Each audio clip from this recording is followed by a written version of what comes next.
월스트리트 모닝 브리핑 함께하고 있습니다. 이제 눈 건강은 단돈 10,000원대에 여러분께 지금 현재 프로모션을 하고 있는 옵토스작의 다양한 제품군을 꼭 활용을 해보시면 좋을 것 같고요. 자, 시장의 건강도 가늠을 좀 해봐야겠죠. 이번에는 글로벌 인터뷰 하이투자증권 박상현 전문위원과 함께합니다. 위원님 어서 오세요. 네, 안녕하세요. 네. 반갑습니다. 오늘 자료 보내주신 거 자료 딱 제목을 보니까 역시 시장이 지금 가장 관심 있는 거는 미국의 정치권 이슈군요. 네, 트럼프 2기라고 말하면 되나요? 2.0. 만약에 새로 도입된다면 이제 두 번째인 거죠. 2.0의 의미가 그럼 다른 게 그렇죠. 있나요 혹시? 1기, 2기 뭐 이런 의미 있는 부분들이고요. 저도 예. 요새 그런 자료가 되게 많이 나오잖아요. 네, 그래서 네. 어제 한 104페이지짜리 자료가 하나 있길래 한 중간까지 보다가 포기했는데 저희 회사 자료 보신 거. 맞아요. 하이에서 나온 거. 근데 보다가 정확하게 아시네요. 104페이지 이제 네. 정확하죠. 중간까지 보다가 이제 포기했는데 오늘 이제 가서 다 볼 예정입니다. 뭐가 달라지나요? 과거와 지금과 이제 앞으로가 만약 정말 당선이 돼서 대통령이 되면 가장 요거는 과거와 다르다. 뭐가 있을까요? 글쎄요, 뭐 일단 경제적인 측면에서는 경제? 예, 저는 뭐 큰 사실 변화는 없을 것 네. 같고요. 다만 이제 그 어떤 미국의 그 대외 정책이라든지 또 어떤 사회적인 어떤 분위기 자체는 사실 많이 달라질 수 있다. 그러니까 네. 약간 뭐 지금 전 세계적으로 이제 보면 유럽도 그렇지만 이제 보수주의 뭐 한편에서는 극우로 이제 좀 나타나고 있는데 이러한 어떤 성향들 자체가 상당히 좀 강화될 수 있다라고 좀 보고 있고요. 네. 그리고 이제 바이든 대통령이 아무래도 이제 동맹국이라든지 이러한 쪽을 이제 같이 어울리면서 사실 이제 가던 어떤 정책에서 이제는 좀 미국의 어떤 뭐 조금 나쁘게 보면 고립주의, 그러니까 미국만을 위한 뭐 이러한 어떤 정책 성향들이 자체가 상당히 좀 강화될 수 있다라는 부분에서는 조금 큰 차이가 있지 않을까 좀 생각을 좀 하고 있습니다. 점점 더 이기적인 예, 뭐 그런 아무래도 정책을 전 세계 펼친다는 지금 뭐 보수주의 열풍이라든지 극우 성향 자체가 상당히 강화되는 부분 자체는 뭐 경제적인 사실 고통이 상당히 그 기반에 깔려 있겠죠. 우리가 팬데믹 이후에 지금 여러 가지로 그 이제 닥쳐온 어떤 그 고물가 상황 또 고금리 상황 또 좀 세계 각지에서 지금 펼쳐지고 있는 어떤 전쟁이라든지 뭐 이러한 것들 자체가 네. 각국으로 하여금 뭐 대중들로 하여금 뭐 과거처럼 이렇게 편안하게 이제 먹고 살 수 있는 어떤 그러한 상황들이 아니라 지금은 조금 이제 파이를 나눠주기가 사실은 조금 어려운. 그러니까 어떻게 보면 파이가 줄어든다기보다는 파이가 이제 늘지 않았기 때문에 더 이상 나눠주기가 쉽지 않다라는 측면에서 자국 우선주의 정책 자체가 상당히 조금 강화되는 부분들이고요. 그 끝판왕 자체가 사실 트럼프 대통령이 아닌가 보고 있습니다.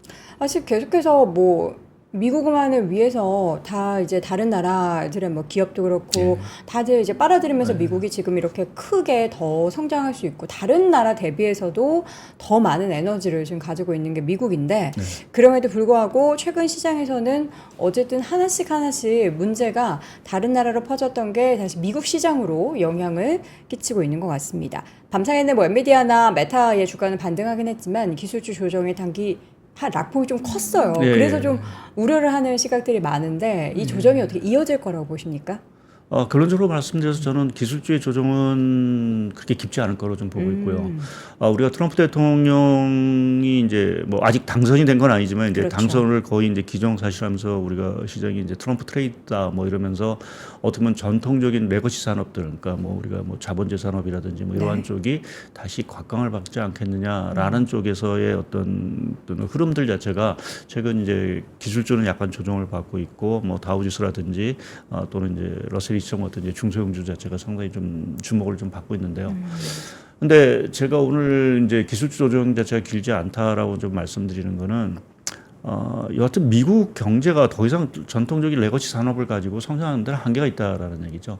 그러니까 미국의 경제 구조 자체가 기본적으로 이러한 그 신기술이라든지 이러한 그 뭐 좀 디지털이라고 할까요? 뭐 어떤 뭐 AI 이러한 중심으로 사실은 경제 구조가 사실은 변화되고 있기 때문에 네. 그 큰 흐름을 거슬리기가 사실은 어렵다. 그러니까 트럼프 대통령도 결국 이제 미국의 성장을 원하는 또 미국 국민들의 어떤 그 뭐 일자리 증가라든지 소득 증가를 원한다라고 하면 지금 거센 어떤 이러한 전 세계적인 경제 패러다임 전환 자체를 거슬리고서는 사실은 뭔가 성과를 얻기 사실 저는 어렵다라고 좀 보고 있고요.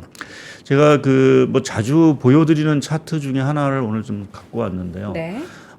이게 미국의 어떤 패러다임 변화를 좀 보여준다라고 좀 보는데 우리가 지금 GDP 개정사항에서 보게 되면 이제 우리가 전통적으로 알고 있는 이제 설비 투자라는 게 있죠. 조금 더 땡겨서 볼까요? 네, 땡겨서 보면 회색선으로 보이는 게 네. 이제 우리가 알고 있는 설비 투자, 뭐 공장 짓고 기계를 네. 두고 하는 것을 이게 유형 자산으로 이제 대변되는데 이거의 비중과 우리가 이제 그 지식 재산 생산물 투자라든지 뭐 소프트웨어 투자라든지 이런 어떻게 보면은 좀 무형 자산에 대한 투자를 이제 대변하는 것인데 요 비중 자체가 GDP 대비 비중 자체가 이미 19년을 기점으로 해서 이게 완전히 역전이 됐습니다. 네. 그러니까 우리가 트럼프 대통령이 이제 당선이 됐던 15년, 뭐 16년, 17년만 하더라도 전통적인 산업들, 그러니까 설비 투자 자체가 기본적으로는 미국의 어떤 투자라든지 이러한 것들을 주도를 했다라고 하면 지금의 투자 구조 자체는 기본적으로 전통적인 어떤 투자보다는 새로운 산업에 대한 투자 이러한 것들이 상당 부분 미국 경제를 끌고 있다라는 거죠.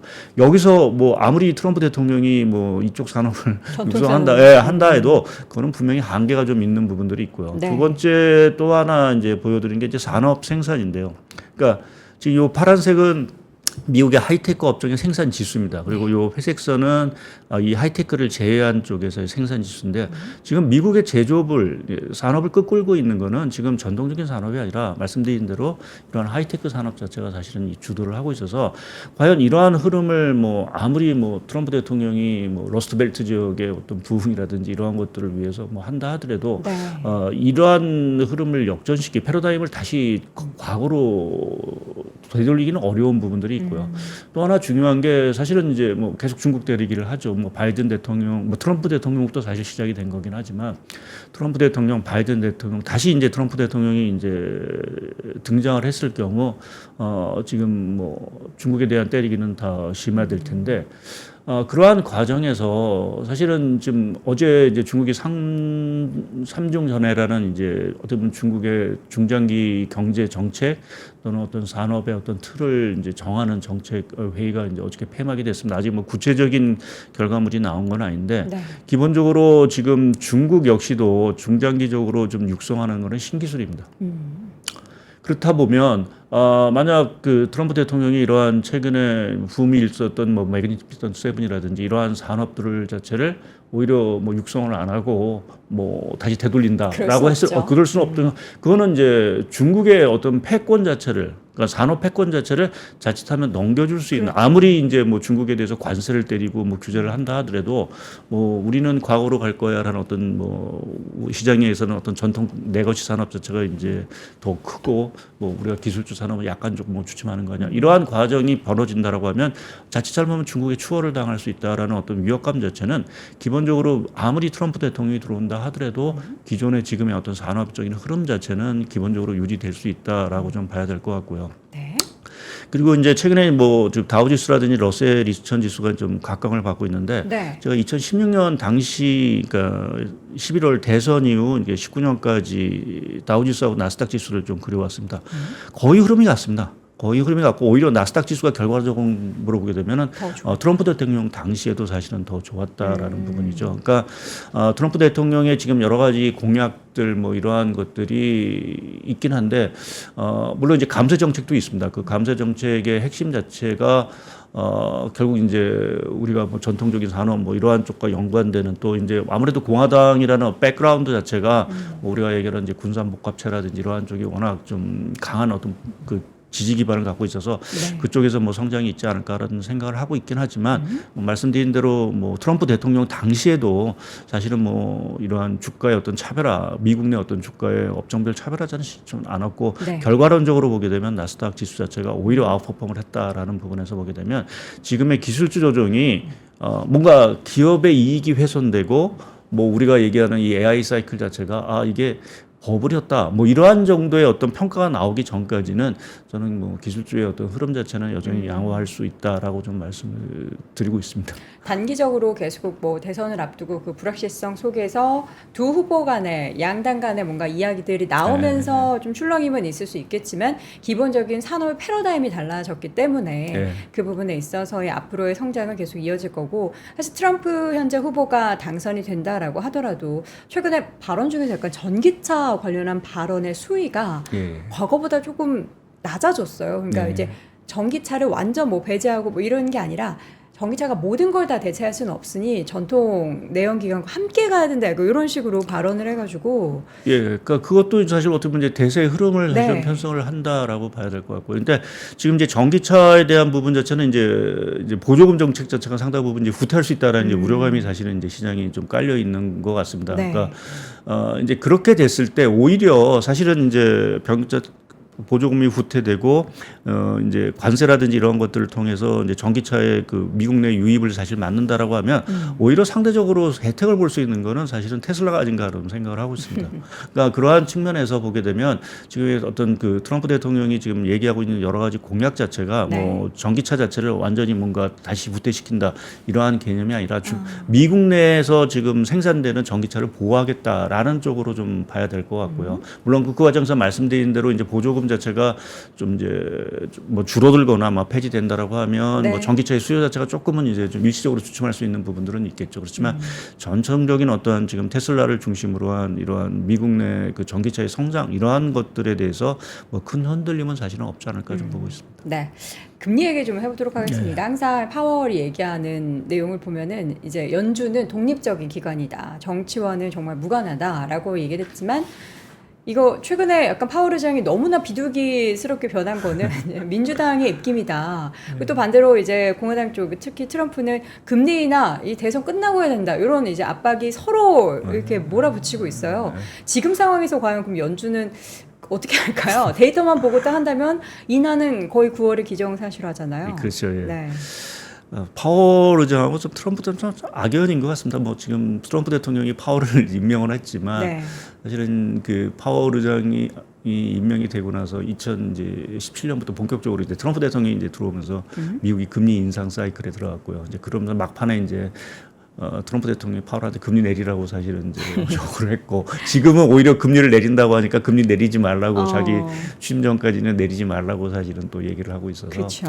참 그렇긴 하지만 내리지 말라는 이유는 이제 표심 때문이겠죠. 그렇죠. 예, 뭐 민주당에 말씀하신 대로 네, 이제 네. 민주당에 오히려 좀 도움이 되는 것이 아닌가라는 이제 그러한 생각과 네. 이제 결국 자기가 당선이 된 이후에 이제 금리를 내려야 뭔가 내가 또 금리를 내렸다라는 그렇죠. 어떤 그러한 것들이 조금 이제 영향을 주기 때문에 아마 네. 그런 발언을 하고 있는데 뭐 결론적으로 저도 9월에 금리를 내릴 거로 좀 보고 있고요.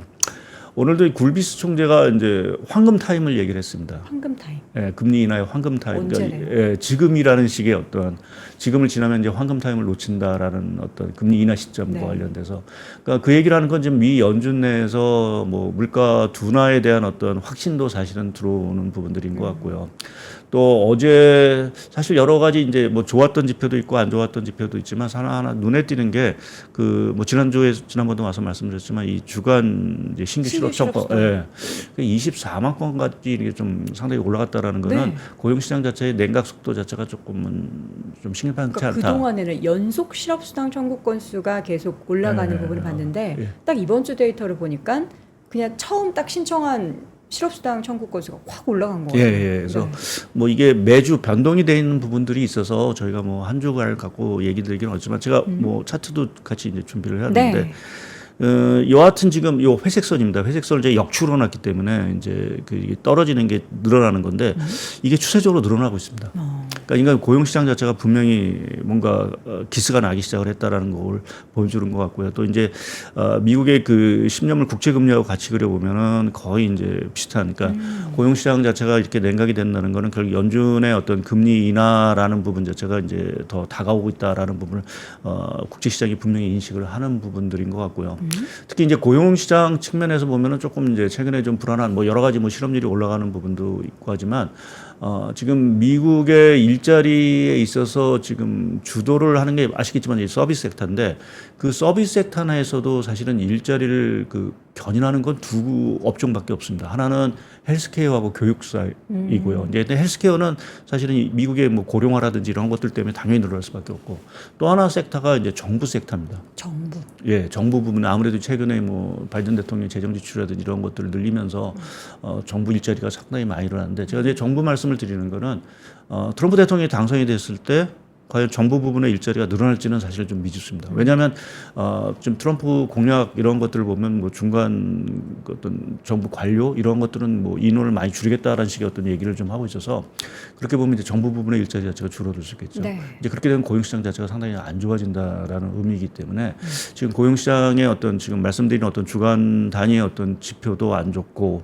또 이제 매월 발표되는 고용 지표 자체도 그렇게 썩 이전만큼 좋지는 못한 상황들이어서 결국 말씀드린 대로 좀 황금 타임이 거의 이제 다가오고 있는 부분들이다. 그래서 트럼프 대통령이 뭐 금리 내리지 말라고 해도 9월달에 결국은 금리를 내리는 게 사실 미국 경제 입장에서 맞을 것 같고요. 네. 만약 정말 이제 9월달에 금리를 내리지 못하고 만약 12월에 내린다라고 했을 때 미국 경기 자체가 최근에 뭐 좋은 뭐 흐름도 있고 나쁜 흐름도 있지만 조금 이전보다는 사실은 연착륙의 흐름이 좀 흔들리고 있는 건 분명하거든요. 이제 그렇게 보면은 너무 금리 인하 시점이 지연됐을 경우에는 소위 이제 경기 침체 우려가 다시 부각이 될 수 있다라는 부분에서는 연준도 뭐 지난번에 이제 올릴 때 실기를 했기 때문에 내릴 때는 최소한 실기를 하지 말아야 되는 그러한 어떤 압박감도 있다라고 보면 9월에 금리를 인하할 가능성이 있다라고 봐야 될 것 같고요. 또 만약 그 12월에 금리를 그 시점을 미뤘을 경우 정치적으로 봤을 때도 파월 의장이 결국 트럼프에 밀린 거 아니냐라는 이제 오해를 살 수도 있는. 그렇죠. 예. 파월 입장에서는 너무나 싫겠죠. 예, 뭐 본인이 연입을 할지 안 할지 잘 네, 모르긴 네. 하겠지만 여하튼 항상 기자회견 할 때마다 연준의 독립성, 정치적인 독립성을 항상 강조했다라는 입장에서 보면 사실은 9월에 금리를 인하를 해야 정치적인 그래서 오히려 좀 자유로워질 수 있다라는 부분에서 저는 9월에 금리 인하 가능성이 있고 오히려 지금 시장의 관심은 9월에 금리를 인하했을 때 과연 12월에 또 금리를 인하할 수 있을까? 그러니까 올해 한 차례가 아니라 두 차례가 될 수 있을까라는 지금 부분. 시장은 3번을 원하더라고요. 근데 11월은 사실은 대선이 있어서 네. 그거는 좀 쉽지는 않을 것 같고요. 결국 이제 두 차례가 가능할 거냐. 네. 그 가능한 원인 자체도 사실 중요한 거냐. 이제 뭐 두 차례를 내린다는 게 무조건 좋을 수는 없는 것 같고요. 그러니까 12월에 금리를 내린 게 물가가 너무 또 상당히 또 완만하게 더 떨어져서 내린다라고 하면 뭐 우리가 환호를 해야 되기는 하겠지만 12월에 뭐 여러 가지 좀 상황에서 경기가 더 안 좋아졌어. 라고 해서 금리를 더 빨리 내려야 될 것 같아요. 그래서 12월에 금리를 내린다라고 하면 그 부분에 있어 시장은 사실은 충격으로 좀 받아들일 수 있는 가능성도 있습니다. 그래서 뭐 내리는 횟수도 중요하지만 문제는 성격이 상당히 중요하다. 네. 그러니까 우리가 얘기하는 디스인플레이션 컷, 디스인플레이션 금리 인하인지 아니면 정말 경기 침체를 막기 위한 보험성 금리 인하인지 그 성격에 따라서 시장의 어떤 흐름 자체도 상당히 조금 좌지우지 될 수 있다라는 부분에서 뭐 지금 우리가 물가라는 부분도 중요하고 또 트럼프의 어떤 대선이라는 부분도 중요하지만 사실은 제일 중요한 건 미국의 펀더멘탈 자체가 네. 계속 견조할 거냐. 그것의 연준의 어떤 금리 인하 시점 이러한 것들이 적절하게 돼서 그런 것들을 소프트 랜딩을 지지한다라고 하면 뭐 트럼프 대통령이 당선이 되건 바이든 대통령이 당선이 되건 간에 뭐 주식시장 흐름에 있어서는 사실은 뭐 저는 개인적으로 이렇게 큰 변화는 없을 거다라고 좀 생각을 하고 있습니다. 네. 지금 차트 하나 준비해 주신 내용들이 있는데 그러면 연준이 보험성 금리 인하를 단행을 하면 주식시장에는 괜찮은 거고 이게 침체로 인한 금리 인하를 하게 된다면 주식시장에는 부정적인 게 되는 거잖아요. 예. 네. 그럼 9월에는 보험성이라고. 디스인플레이션 컷으로 봐야겠죠. 그러니까 금리가 떨어져서 네. 금리를 내리니까 그러한 정도의 뭐 경기하고는 상관없이 그 정도는 괜찮다. 물가가 떨어져서 금리를 내리는 어떤 디스인플레이션 컷이라고 하면 사실은 뭐 시장이 환호를 할 수 있는 요인들이 내린 거죠. 그러니까 9월까지는 그럴 것 같은데 12월의 성격이 문제라는 거죠. 이제 12월에 금리를 인하는데 그것이 경기는 계속해서 소프트 랜딩하는 과정 속에서도 연준이 물가가 더 떨어졌기 때문에 금리를 더 내려준다라고 하면 뭐 큰 문제는 아닌데 12월에 경기 자체 지표가 너무 낮아서 이제 침체갈 것 같아서 그래서 우리가 이제 보험성으로 이제 그걸 금리를 내려줘야 돼라는 어떤 얘기들이 나온다라고 하면 주식시장 자체가 조금 조정을 받을 수 있는 가능성도 왜냐하면 그건 경기 실적 그렇죠. 자체가 나빠진다라는 의미이기 때문에 그러한 부분에서는 조금 이제 시장에 영향이 있을 수 있다라고 보는 거죠. 네. 자, 트럼프 당선 얘기 그 시나리오를 너무 매일 얘기해서 이미 내년으로 가 있는 것 같아요. 근데 이제 뭐 트럼프 후보가 당선이 되면 인플레이션도 문제다. 그리고 달러는 더 강해질 수 있다. 여러 가지 이야기가 나오잖아요. 어떤 시나리오를 좀 확률 높게 보십니까? 저는 인플레이션과 관련돼서는 사실은 당장은 그러니까 우리가 가십권에 뭐 트럼프 대통령이 당선이 됐다고 해서 소위 말하는 트럼플레이션이 바로 현실화될 가능성은 사실 커 보이지는 않고요. 그러니까 우리가 사실은 11월 당선이 되면 바로 뭐 트럼프 대통령이 취임하는 게 아니라 그렇죠. 사실은 내년 1월에 이제 취임을 네. 이제 하는 부분들이고 이제 또 정책을 변경하고 하는 이러한 더구나 이제 감세 정책이라는 게 지금 뭐 2017년에는 바로 이제 감세 정책, 그러니까 법인세율이라든지 이런 것들을 바로 인하를 하고 하는 감세 정책을 폈지만 지금의 감세 정책은 2025년에 일몰이 될 감세 정책을 연장하는 성격이 상당히 더 강합니다. 물론 이제 법인세율을 추가로 인하하는 부분도 경향이 있긴 하지만 그렇게 보면은 과거에 비해서 어떤 재정적인 이러한 부분의 어떤 영향이 물가에 주는 영향은 좀 제한적이지 않을까 좀 생각을 하고 있고 또 한 가지 이제 우려하시는 게 이제 관세죠. 네. 관세를 이제 중국이 60% 올리고 이렇게 됐을 때 그것이 이제 물가에 오는 압력 자체는 분명히 있을 수는 있습니다. 근데 TSMC는 그래서 다 전가하겠다고 하잖아요. 예. 네. 그래서 이제 그렇게 됐을 때는 사실은 좀 문제가 될 수 있는 부분 또 이제 경기도 당연히 미국 경기도 좀 악영향을 미쳐서 과연 트럼프 대통령이 그러한 60%의 것들을 현실화시킬 건지는 조금 저는 개인적으로 지켜봐야 된다라고 좀 보고 있고요. 왜냐하면 또 2017년, 18년을 생각하면 결국 미국과 관세를 내면서 또 무역 협정을 타결을 했고 하면 이러한 또 비즈니스적인 마인드도 분명히 있기 때문에 미리 던져놓고 예. 그거 가지고 계속 이제 밀당하는 거겠죠. 예. 그래서 그러한 가능성도 아직은 좀 잠재 있기 때문에 우리가 60%에 대한 어떤 관세가 바로 현실화될 건지는 조금은 좀 지켜봐야 된다라는 측면에서 저는 이제 트럼프레이션이 뭐 트럼프 대통령이 취임했다고 바로 현실화되는 그런 가능성은 아니다. 그래서 그 가능성은 좀 낮게 보는 부분들이고요. 근데 다만 달러 부분에 있어서는 사실은 이제 슈퍼 달러를 보는 부분이 있으시고. 슈퍼 달러. 예, 여기서 더 강세. 왜냐하면 미국이 뭐 여러 가지 자국 우선주의 산업 뭐 이런 것들하고 이제 중국을 때리게 한다라고 하면 결국 자금이 이제 미국으로 들어가는 게 아닌가라는 쪽에서 슈퍼 달러를 이제 얘기하시는 분들이 있는데 저는 개인적으로는 사실은 달러 약세를 좀 생각을 하고 있습니다. 네. 왜요? 일단 트럼프 대통령의 공약 중에 보면은 제2 프라자 합의 얘기를 운운하고 있습니다. 우리가 프라자 합의라는 거는 1985년에 미국이 이제 쌍둥이 적자, 그러니까 재정하고 이제 경상수 적자가 워낙 크다 보니까 사실은 이제 미국의 이제 경쟁력이 약화되고 뭐 이러한 것들 때문에 이제 엔화라든지 유로화를 강제적으로 사실은 그때 절상시킨 게 이제 1985년에 프라자 합의인데 그걸 다시 추진하겠다. 그러니까 지금 미국 기업 입장에서 강달러가 사실은 부담이 된다라는 이제 얘기를 하고 있고 해서 지금 오히려 트럼프 대통령이 약달러를 사실은 좀 얘기를 하는 부분들이 있고 또 하나 좀 주목이 되는 게 그 벤스 부통령입니다. 부통령 지명자가 지난번 파월 의장 그 의회에서 얘기를 하면 달러 얘기를 하는 과정 속에서 강달러는 세금이다. 기업 입장에서는.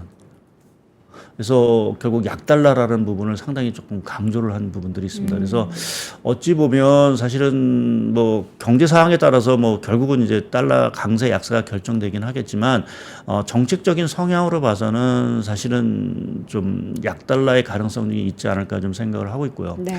관련해서 최근 그 엔화가 사실은 뭐 161엔에서 뭐 170엔 간다 뭐 이러한 얘기도 있다가 최근에 156 까지 뚝 떨어지면서 조금 엔화가 강세를 갔는데 참 공교로운 것 같습니다. 그게 물론 이제 그 미국의 물가가 떨어지고 이제 9월에 금리 인하가 이제 기정사실화가 됐기 때문에 이제 엔화가 약세 또 일본 정부가 시장 개입을 하면서 엔화가 강세 간 부분도 있긴 하지만 네. 일본 입장에서 지금 타겟이 될 나라는 뻔합니다. 그 통화 절상 요구가 나올 수 있는 거는 일본, 그 유로, 한국 뭐 이 정도 중국까지 포함해서.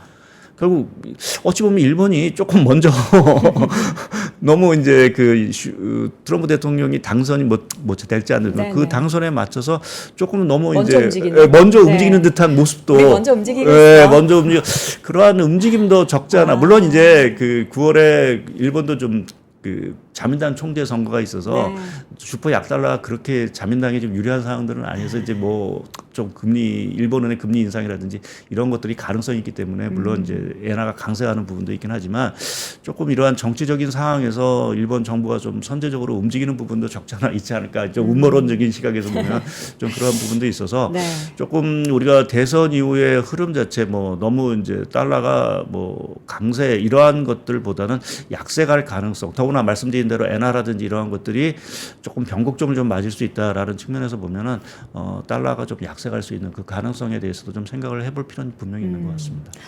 아, 정말 모든 게 다 양쪽에서 예. 팽팽하게 줄다리기를 하고 있는 것 같아서 이게 어느 쪽으로 갈지 지금 가늠하는 게 너무 어려운 시기인 것 같아요. 예, 지금 우리가 뭐 트럼프 뭐 2.0을 얘기를 하고 네. 있지만 사실은 또 뭐 민주당 내각에서는 중간에 어떤 복병이 생길지 예, 모르잖아요. 후보 교체론이 뭐 주말에 사이에 뭐 다시 또 나올 수 있다라는 얘기도 하고 네. 너무 미국 대선에 대한 불확실성이 당초는 뭐 3분기는 그래도 어느 정도 가다가 4분기 들어가서 미 대선 불확실성 자체가 주식시장에 오지 않을까라는 좀 생각을 했는데 네.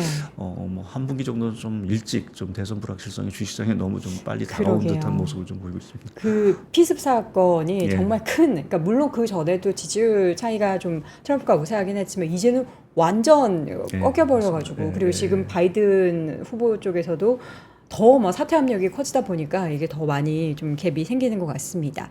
중국 얘기 살짝 할까요? 예. 네. 그 앞서 이제 3중전에 잠깐 말씀을 네네. 드렸는데 기본적으로 우리가 3중전에 대해서 좀 시장이 좀 기대한 부분은 분명히 있습니다. 그러니까 지금 2분기 중국 성장률이 너무 안 좋았던 4.7, 뭐 시장이 예상치를 뭐 밑돌았고요. 네. 특히 지금 중국의 내수 경기 자체가 뭐 생각보다는 너무 얼어 있는. 그러니까 중국의 지금 모든 부양 조치 자체가 기본적으로 이제 부동산이라든지 또 소비 살리는 어떤 내수 부양적인 초점을 맞췄는데 실제로 중국 지금 내수 경기 자체는 갈수록 더 안 좋아지는 상황으로 좀 가고 있는 것 같습니다. 그래서 삼중전에서 뭔가 조금 특단의 뭔가 뭐 부양책이 나오지 않을까라는 어떤 기대감을 걸었는데 지금까지 들려오는 사례로 봐서는 딱히 이렇게 뭐 강한 조치는 나오지는 않을 거 보이고 뭘 할 수 있거든요. 있는 게 더 없나 봐요. 예, 뭐 지금 상황에서는 뭐 조금 더 이제 돈을 푸는 정책을 네. 사실은 이제 해주기를 원하는데 사실은 중국 입장에서 뭐 부채 문제, 지방 정부 부채 문제라든지 또 부동산 건설 부채 문제가 아직 해결은 안 되기 때문에 여기서 또 돈을 푼다는 것 자체가 그렇게 쉬운 문제는 아니어서 조금은 이제 좀 지켜보는 것 같고 또 이제 대선이란 말씀대로 중국 입장에서 보면 대선에 대한 불확실성이 커졌기 때문에 과연 이제 미국이 어떻게 나올지 모르니까 조금 총알을 아껴둘 필요도 분명히 있어서 지금 서둘러서 부양을 조금 안 하는 부분인데 이제 그것이 한편에 보면 중국의 하반기 경기 자체에 대해서 좀 우리가 생각했던 회복을 좀 기대하기 좀 어렵게 하는 부분들이 아닌가라는 좀 우려감이 사실은 좀 있습니다. 그래서 당초 올해 하반기에 저희가 이제 하반기 전망 글로벌 경기 전망을 할 때 뭐 미국은 소프트 랜딩을 하고 유럽은 이제 금리 인하라든지 이런 것들 을 통해서 개선이 되고 중국도 여러 가지 부양 조치를 통해서 조금 개선이 되지 않을까라는 어떤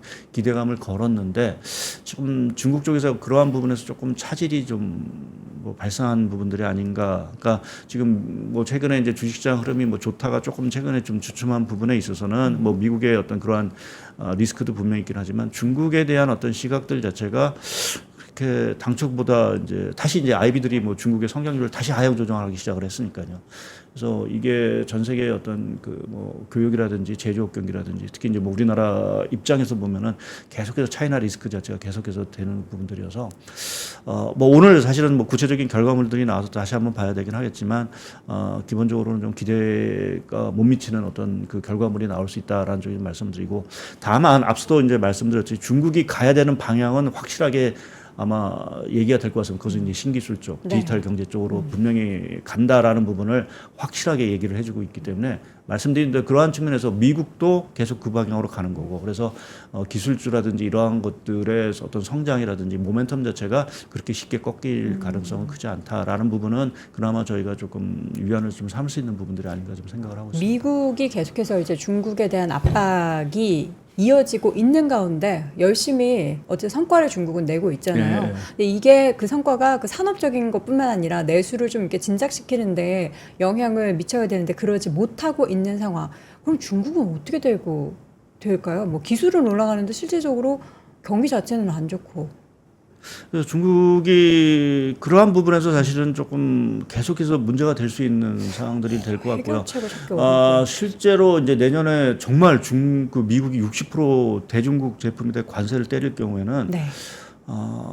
조금 뭐 중국 경제가 한 번은 휘청거릴 수도 또다시 휘청거릴 수도 있지 않을까. 아무래도 60%의 관세를 내고 수출하기는 사실 거의 불가능한 부분들이라서. 못하죠. 예, 뭐 그러한 부분이 뭐 중국 경기가 결국 안 좋아진다라고 하면 글쎄요, 뭐 전 세계 경제에도 사실은 그렇게 썩 좋은 뉴스는 사실은 아닌 부분들이어서 중국에 대한 리스크 자체는 뭐 지금의 어떤 상황으로 봐서는 쉽게 해소되기가 조금 어려울 수도 있겠다라는 좀 생각도 사실은 있습니다. 그래서 중국이 좀 과감한 어떤 그 부채 조정이라든지 뭐 이러한 것들을 좀 해줘야 되는데 네.